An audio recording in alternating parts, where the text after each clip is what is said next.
Madam President. Senator from Oklahoma.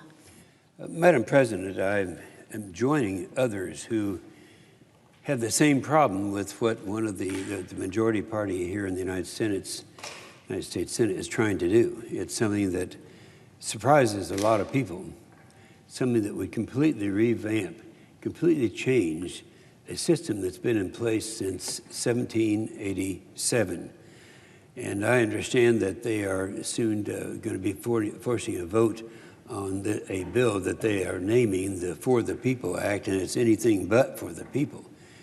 For those familiar, this is a Democrat bill to nationalize our elections and to give Washington unprecedented and unconstitutional power over states and local governments. Each speaker, including myself, who's spoken so far, has been jealously guarding their system because we have put into place a very safe and honest way of handling our elections. Now, keep in mind, this bill is not new.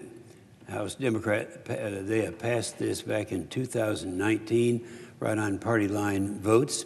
In fact, the only bipartisan aspect of the bill is its opposition, as was just stated by another speaker.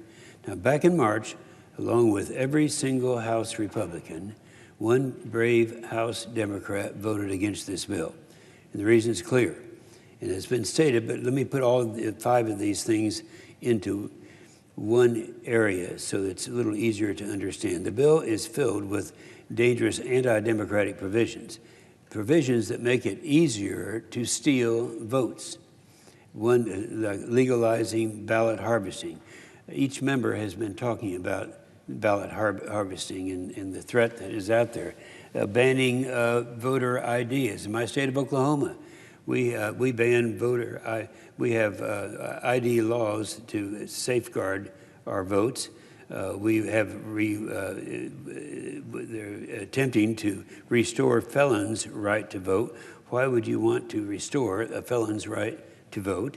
And I have not heard anyone yet give a good argument that is persuasive. Allowing voters to cast ballots outside of their precincts.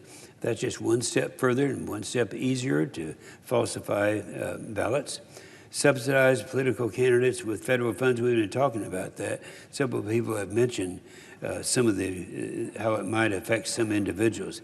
It's more accurately named For the Liberal Politicians Act. In their mind, it not only ensures that they can control elections forever with ballot harvesting and other questionable practices, but they would also get millions in taxpayers' funds to bulk up their campaigns. I just reminded them, and others have mentioned this too, it sounds like you might be criticizing Ted Cruz when you say this, but not, because he knows it's wrong. He observed that when he was running for office, that if he had been able to harvest the opportunities you have from the federal government, he would have raised some $24 million in federal funds in the first quarter of this year of his campaign. Now, the Oklahoma State Election Board Secretary, Paul Cizik, shared with me his strong concerns about this bill, what it would do to my state of Oklahoma and our election integrity laws. It would impose policies that contradict state law, like legalizing ballot harvesting and preventing voter ID for in-person voting.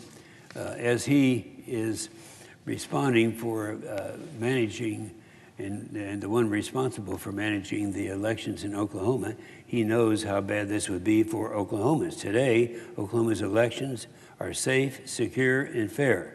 Secretary Cizik has said it best in 2019 when he testified before the House that Oklahoma's voting system is, quote, one of the most reliable, most accurate, most secure, and most efficient, and most cost-effective and speediest voting system in the entire world. We pride ourselves in that. That's Oklahoma doing it, not the federal government, not the federal government doing something that might benefit one segment of our society. It's clear that Democrats are playing politics with S1. Now, following the 2020 presidential election, Democrats complained about efforts to remove states from running their elections, but now Democrats are seeking sweeping federal control over elections. I'm going to mention something that no one has mentioned before. And I guess the only reason that it comes to my mind is I've been doing this for a long period of time, being concerned in trying to preserve our electoral college. Back in 1787, in we had a problem where they're putting together a constitution to try to establish a way of voting in the United States of America that would be safe for everyone and would be equitable. And so they came out with, they didn't want to do it just on a one-person vote, because if you do that, that's a decided advantage for all of the large states. And so what they did was come up with what they called the Electoral College. And that was, they made the effort to correct the problem. We're talking about back in 1787. In 1787, we had a system where we had 4 of the very large states and 9 small states. So if you just, the 4 large states comprised of more than 50% of the electorate. So that wouldn't work. That wasn't going to work. And of course, the same thing is true today. Today, 9 states have a majority of the votes. And so it was the clear intent not to let the large states have control of our system.